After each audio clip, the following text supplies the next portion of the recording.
Now, for those of you who have questions about visas or international services or immigration support, our international services team, Susie and Mitch, are on the call, and they will be having an open Q&A session now.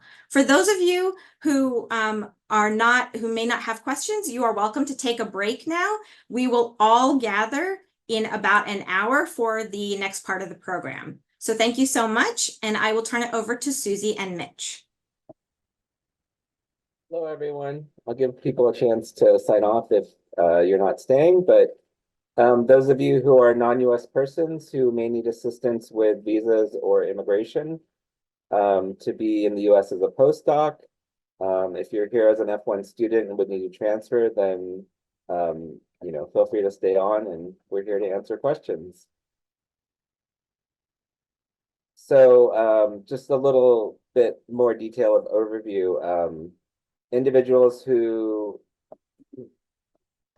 are here and need immigration assistance with, usually for postdocs, we'll bring people on in our J1 program. We have the J1 Research Scholar Program.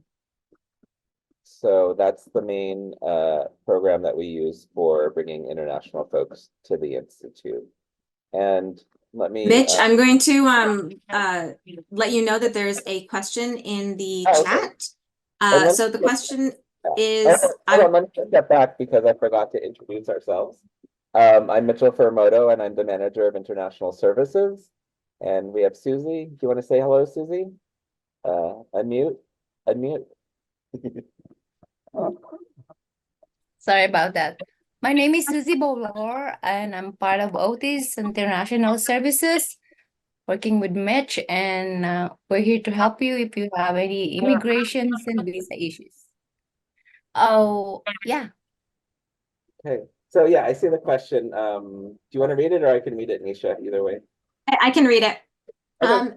I wonder if needing visa sponsorship makes a candidate less likely to be chosen, and also what kind of visa do postdocs apply for? Is the H1 or J1 visa? And so you started to answer this, but if you want to continue with the presentation, or if you want to answer the question now, up to you.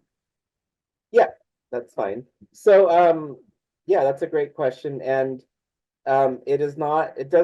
needing immigration visa sponsorship does not make anyone a less likely candidate. Normally, either the majority or a great number of our postdocs and scientific staff are international folks, so it's quite common. And again, J1 is the one that we would use for postdocs. In certain cases, an individual may not be eligible for J1. For example, if they had in their recent past been a J1 research scholar within the past 2 years, or have been the J2 dependent of a research scholar, the spouse or child, well, probably not child at this age, but or have been in another J1 program in a different category, J1 student, there's all kinds of other J1 categories as well, then it's for 1 year that you'd have to wait to join us as a J1 research scholar. So if anyone has been in J1 before or thinks they might not be eligible for J1, we can certainly discuss individually what other options there may be. We'll look at alternative classifications, such as you mentioned, the H1B, but the J1 really is much more flexible in many ways. So we'd be happy to have a conversation with any of you one-on-one. And it looks like Carolina, yeah, no problem for not asking the question. Reading it is fine. Let's see. So yeah, are there other questions out there? In the meantime, I can go over just a little bit more of what we do. As we are a graduate student at graduate school as well, as Nisha mentioned, we do bring students here. So the F1 student category is what we use to bring students to our PhD program. If any of you are currently F1 students doing your PhD somewhere in the United States, then usually what a student would do is apply for what's called the F1 optional practical training. And that gives them up to 12 months to work in their field, their F1 study field, their F1 major.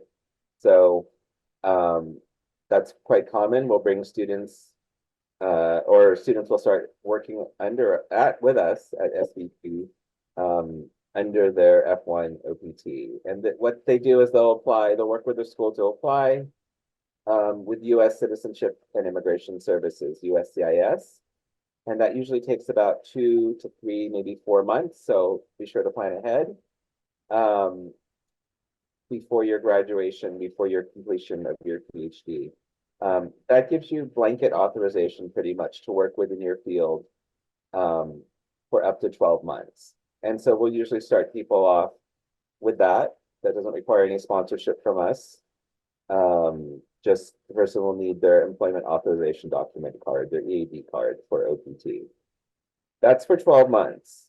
Following that, there's the F1 STEM extension of optional practical training, and that allows up to 24 months for individuals in certain STEM fields. So biology, biochemistry, the usual kind of areas that our individuals study in, they'll be able to get the 24-month STEM OPT extension. And for that, it does require a training plan. So working with the PI, it does require that the employer be part of the E-Verify program for the government, which we are. So we would work with the person to do the 24-month extension. It's still handled the same way. You'd work with your graduate school, the F1 program there, to get the instructions and materials to apply with USCIS for the 24-month extension. But then we'll coordinate it, or we'll work with you on our end. You'll work with your PI for the training plan, and we'll help you fill out the documents and get that going. Let's see. Yeah, I think we covered most of what's relevant for the postdocs. As also was listed on the screen, some of the things. Mitch, Yeah. we have another question. Okay. Does the J1 visa have a time limit? And would you work with the applicant that may be finishing their J1 visa time, but for maybe a change of visa status? Yeah, so the J1 for postdocs is 5 years. It's up to 5 years.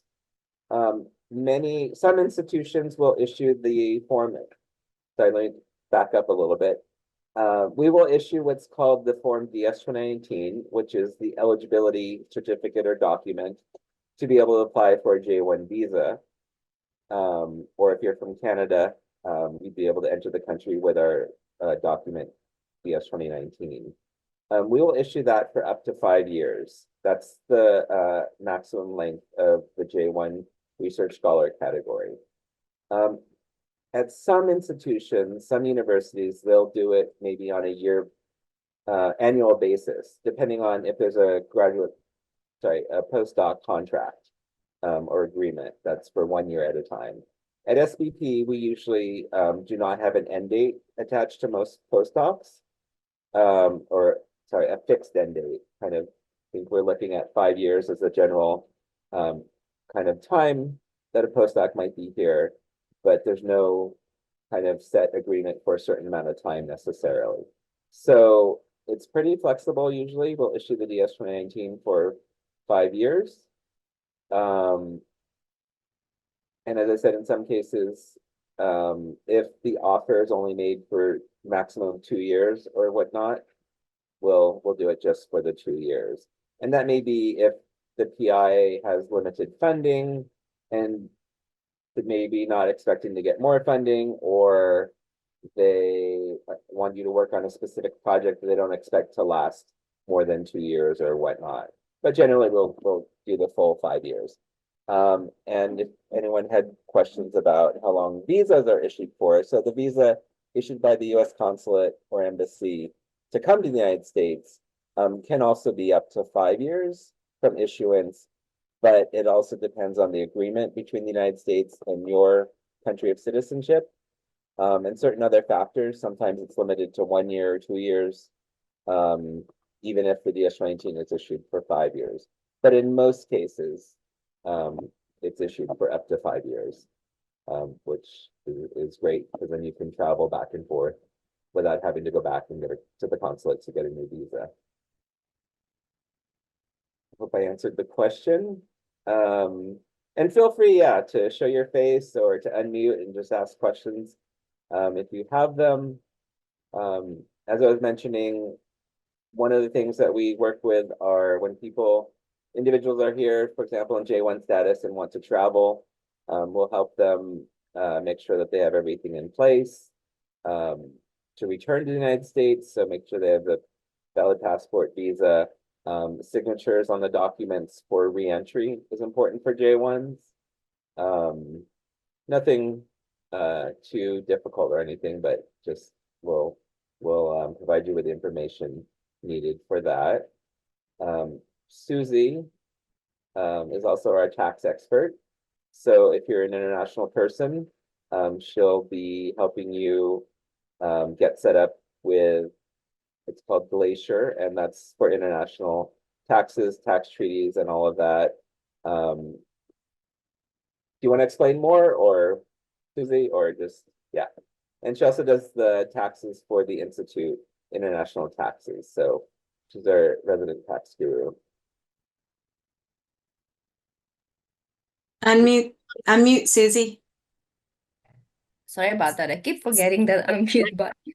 So at the institute, we have a program that we use for non-resident alien for tax purposes. And then all our non-resident aliens are processed through this system. And then at the institute, I am the responsible person to do that for you. So instead of going to the payroll, I will be your liaison to our payroll office. I will also help you with your taxes at the end of the year and everything related to taxes while you're at the institute. It's a fun thing to do. She says with a big smile. Yeah. So when it comes to taxes, you don't have to worry about it when you are at the institute. I'll take care of you. That is very true. Mitch and Susie are fantastic at supporting our graduate students and postdocs who are on visas. Thank you, Nisha.